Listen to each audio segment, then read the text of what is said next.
Gurur Brahma, Gurur Vishnu, Gurur Devo Maheshwaraha, Guru Sakshat Param Brahma, Tasmai Shri Gurave Namaha, Tasmai Shri Gurave Namaha, Tasmai Shri Gurave Namaha.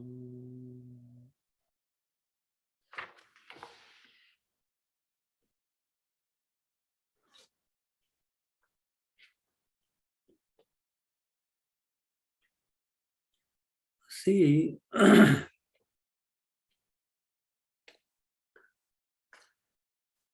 man as is, while functioning in this world, there are only uh, two ways he functions. One is pravritti and other is nivritti. Pravritti is involvement in the world and nivritti is withdrawal. And whether you do it willfully or not, this is going on. You cannot have any choice about it. Every day, waking and dream is pravritti, involvement in the world, and deep sleep is in withdrawal from the world. And as he is going through that, and when we come to the spiritual path, we want to keep the pravritti at bay and we want to practice nivritti, which is uh, negating the world and coming to the self, and that we call it as our spiritual journey. And it is important that the seeker, as he is moving through, as he is withdrawing, and that withdrawal is on a daily basis, and you are sitting here listening to the satsang, meditation satsang, or you are listening other satsangs, why you are doing it? Is it to get involved in the world? Is it to get blessings? Is it to feel good? Or is it to realize that you are essentially the infinite one, which is liberation? So naturally, the question is, what is this liberation? What is its nature? How can I realize it? And and why, as we are living through this life, this must dawn on the mind of the seeker that for me, this samsara is this samsara, and one person who is involved in the world, he says samsara is good, involvement in the world is good. But the one who is into nivritti, he has exactly the opposite attitude towards the world. And when we talk about samsara and the world, it is not just waking, dream, and sleep. Even at this very moment, you are involved in the talk. You got up, you took shower, you got ready. Why? For the meditation. See? So there was expectation. There was looking forward to what? To the satsang. For that, all the preparation and the all the activities that you got involved in the morning. For what? For meditation. But what is meditation? Free of all activity. But you did activity to get involved in meditation. But yes, one thought says that get involved and get exhausted, and then meditation begins, provided you don't go to sleep. But but that is our reality right now. We are in this world and we get involved knowingly or unknowingly. We are pravritti, we get involved in the world. And when we get involved in the world, when we begin something, when we get involved in something, when we start something, and we get more and more, you can hear, right?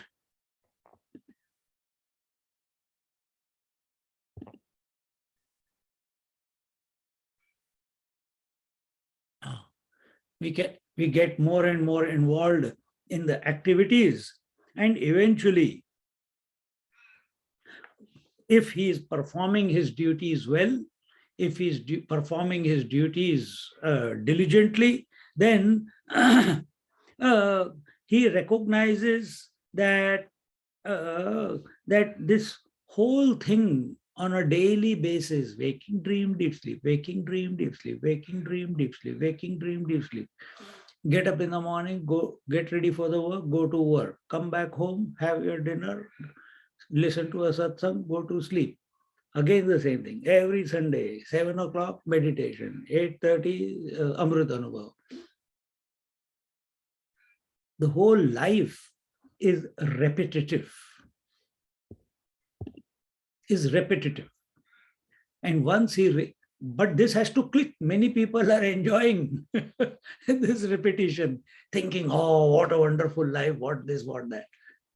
But a conscientious person, a person who is got a spiritual bent of the mind, he analyzes the world, he analyzes his actions, he analyzes his involvement in the world, and he comes to realize that, hey man, I'm functioning cyclically.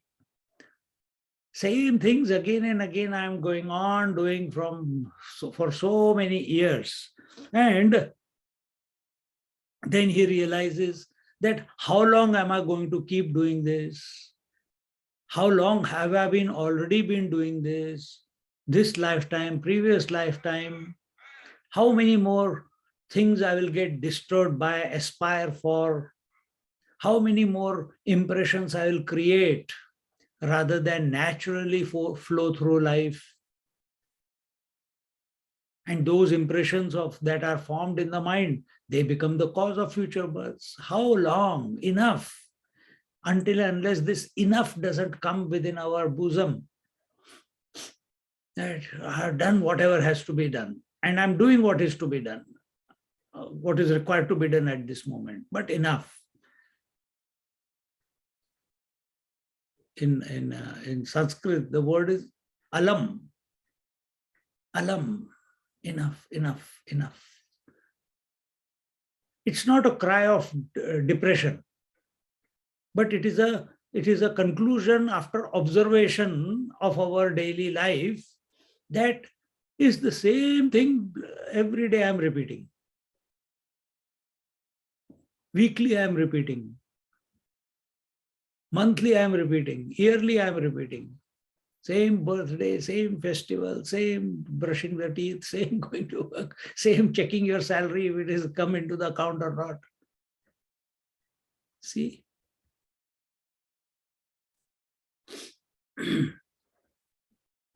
So once he realizes that all activities in the world are repetitive, and thereafter he realizes he doesn't want to waste his life in repetition.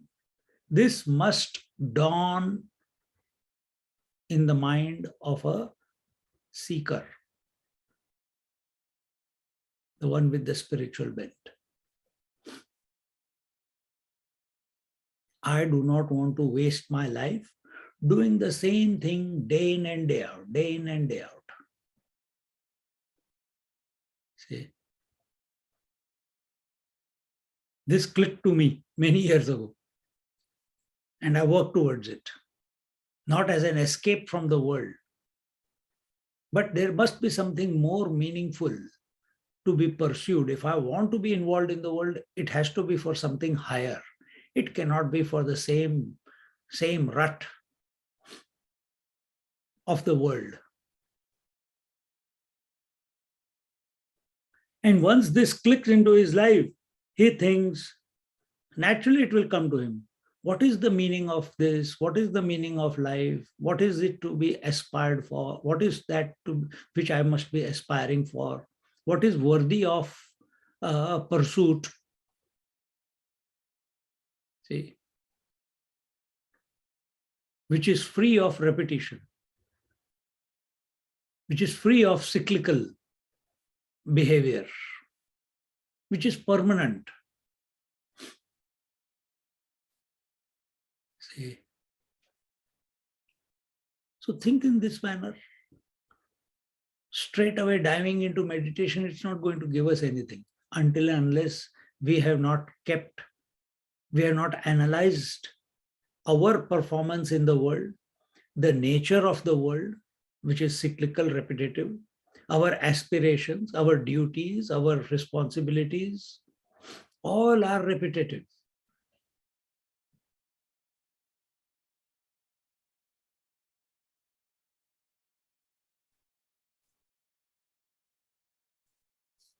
And once this dawns on you that they are repetitive, you will watch, you'll observe them. Let them happen, but I've got nothing to do with it. I'm looking for a different solution. In and through this, you cannot stop life. Life has come into existence, it will continue. You try to stop life, that is called suicide. We are not going in that direction. Then what are we going towards?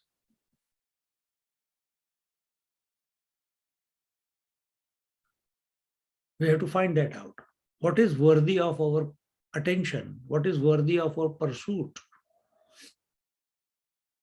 Then once we have realized that all activities in the world by us, all pravritti in the world, all involvement in the world is repetitive, and it is not bringing out any lasting knowledge.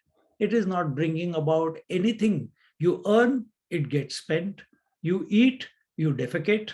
Every few hours you have to eat. You sleep, again you wake up. You wake up, again you sleep. Repetitive. Same thing going on a daily basis. So when this dawn, then a urge, once you recognize the nature of the world, that it is repetitive, the activities are repetitive, and a sense of disgust, not about the world, but getting to be involved in the world. You start thinking, you want to retire from it now. You want to take a step back. Enough. I've done what I have to do. I'll continue what is required to be, but enough. Lord, grace me. Let me focus on something more meaningful. Let me get involved in something more substantial. As a result of that, thinking in this manner about the world and our involvement in the world comes about dispassion. It's not the kshanik vairagya or shmashan vairagya. When someone dies, everyone feels dispassionate. That time, everyone thinks this in this manner. Life is ephemeral, life is changing, life is short. Anytime life can go. There must be a greater meaning to life than this. But that is only at the crematorium. The moment you come out of the crematorium in the car, you're sitting in the car, you are already planning. What am I going to have for my dinner? Where did that vairagya go? It has to stick. For that, thinking is required, analysis is required, assessment of your life is required. that how long I'm going to do the bloody same thing over and over and over and over again. And nothing that I have done till now has lasted. Everything keeps slipping away from my fingers. Everything keeps going away from my mind. Nothing I can hold on to. I held on to the childhood of my children. They grew up. I held on to the youthfulness of my body. That also changed. Now I'm getting old. Before I was healthy. Now I'm not healthy. That is also changing. Everything. Thoughts are changing. Body is changing. Emotions are changing. But is it leading to wisdom? That is the question. Or are we caught up in the repetitive cycle? And we have thought these thoughts many times, but we have never shifted the mind towards something great, something all-inclusive, something beyond, something transcendental.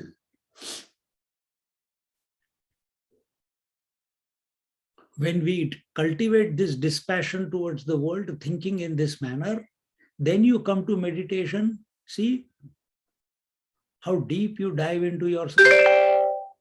How deep you will dive into yourself. But nay, we want to be involved in the world, and this is like a chocolate called meditation, which we want to enjoy on a daily basis. Without dispassion, meditation is a joke.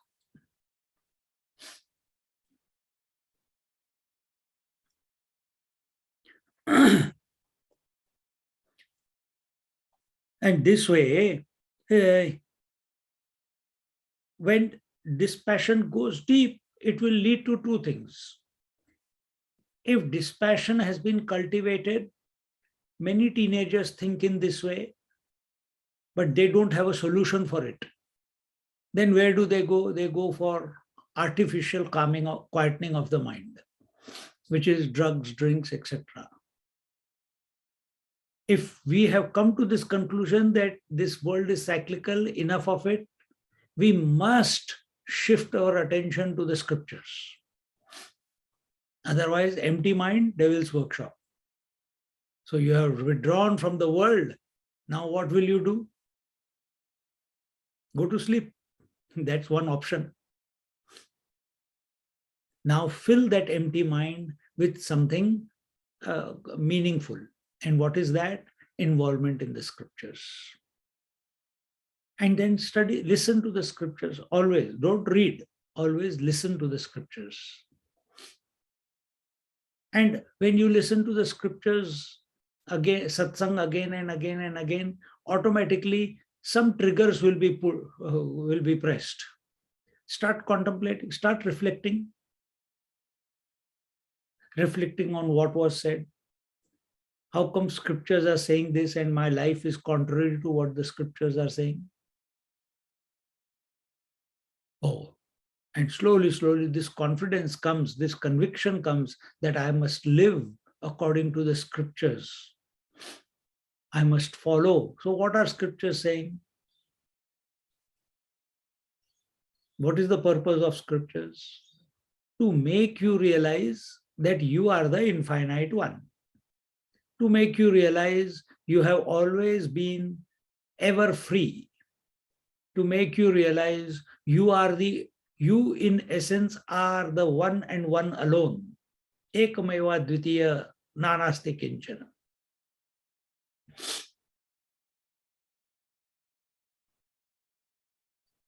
Wow, is that who I am? Then I can't interact with anyone if I am all by myself. Again, people create, seekers create, beginning seekers, they think in this manner and create problem for themselves. For that, think properly, go through the complete process, take any text, read it fully, not haphazardly. Here, today I'll see what message I get. Open the book, you get the message. Ah, nice. Tomorrow another book, again get the message. This is not spiritual unfoldment. You have to program your mind, because what is coming between you and your mind? No, sorry. What is coming between you, the individual, and the infinite self is the mind. So mind will not go away just because you wish for it to go away. Mind will only go when it has been programmed in such a way that it goes into a self-destruct mode. That's one way of putting it, self-destruct mode. What will happen if it is self-destruct? You will go into samadhi. But here we don't want only self-destruct. It goes into self-destruct mode and comes out in a renewed mode, in a divine mode. That will be complete journey. It goes back to the source and then it comes out again. And that's what your mind is. Every day it goes back to sleep, rejuvenates itself and comes out again, refreshed to function in the waking. But it is cyclical. We don't want any more cycle. We want a permanent solution to this. For that, for this machine, called mind, to function, it has to be programmed with the right software. And that software, that program is called scriptures. You take just one, Bhagavad Gita, it's enough. Take Nirvan Shatkam, 6 verses, it's enough. You take Ganapati Atharva, 1, it's enough. It's not that this scripture, this Ganapati Atharva is lacking and Rudram is having something more because it is longer, or Narayana Suktam is having something else because it is explaining something. No. Take any one, it has got complete answer, provided you dive deep into it. And don't try to work it out yourself. Listen to some satsang. And as your mind quietens down, your understanding, your availability to the satsang, it will be like spark to fire. Immediately your mind will catch fire. And what will happen to mind when it catches fire? Self-destruct. It will turn to ashes. What will turn to ashes? All the memories will turn into ashes. All expectations will turn into ashes. All desires will turn into ashes. And once everything is turned into ashes, it is like a burnt rope. A burnt rope retains its shape. If you light a matchstick to the end of the rope and let it burn, it's lying on the ground. You can see the rope, but you cannot use that rope to tie down anything because it's turned into ash. Same thing, all our vasanas, all our impressions, memories of the world, they get burnt away. And once they are burnt away, they are still there, but they are burnt. Now they are not able to entice the eye. They cannot entangle the eye. They cannot tie the eye down or tie the self down. And once that happens, then you see what meditation is. So today, enough of this. We can continue in our next class.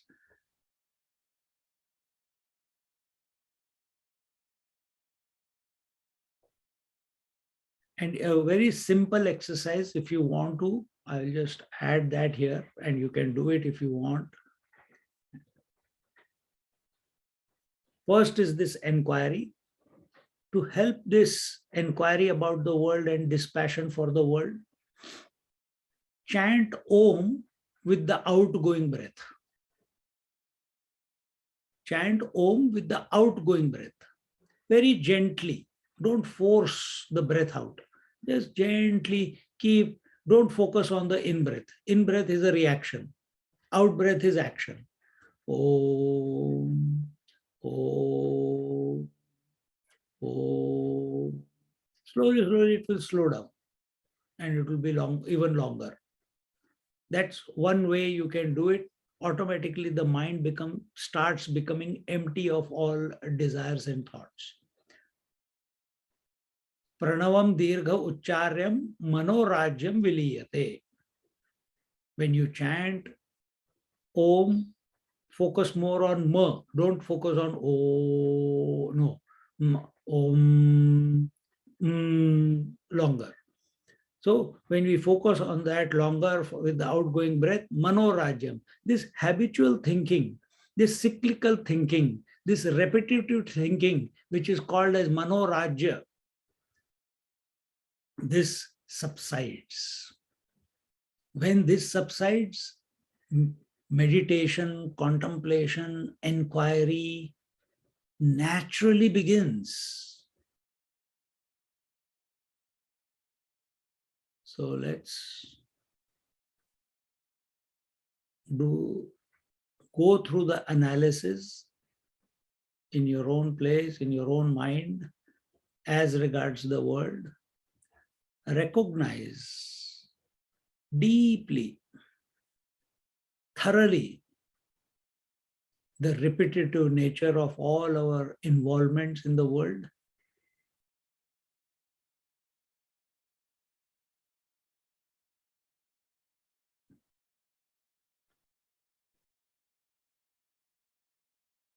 Whether it is movies, whether it is your duties towards your children, family, or if you look at a total scheme of things, the waker, dreamer, sleeper, coming and going every day, it is the repetition.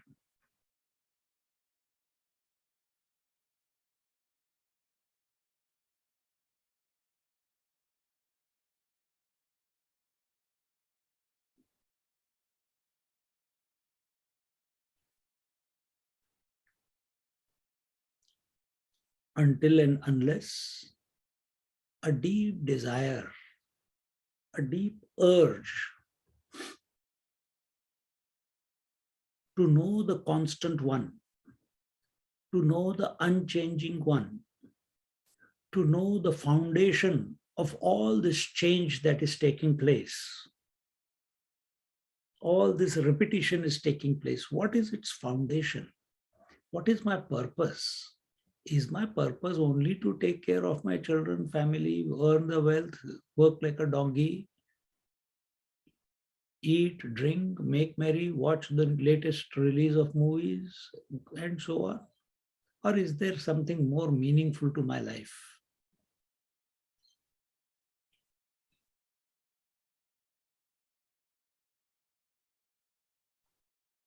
Oh, yes. I've heard scriptures say that the purpose of human birth is to realize that we are infinite. To be infinite, I have to give up something. That giving up is not of the infinite. That giving up is of this repetitive cycle of involvement in the world.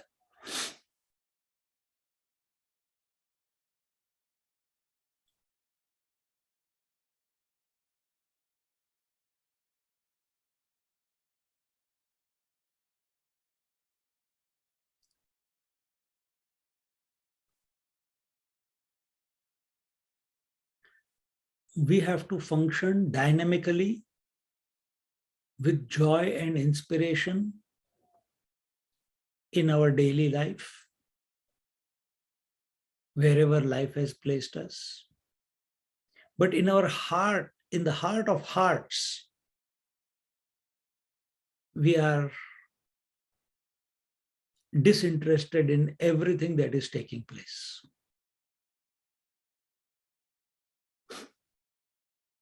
This knack has to be developed. It will only come with proper assessment of ourselves in this world and the nature of this world and our involvement in this world.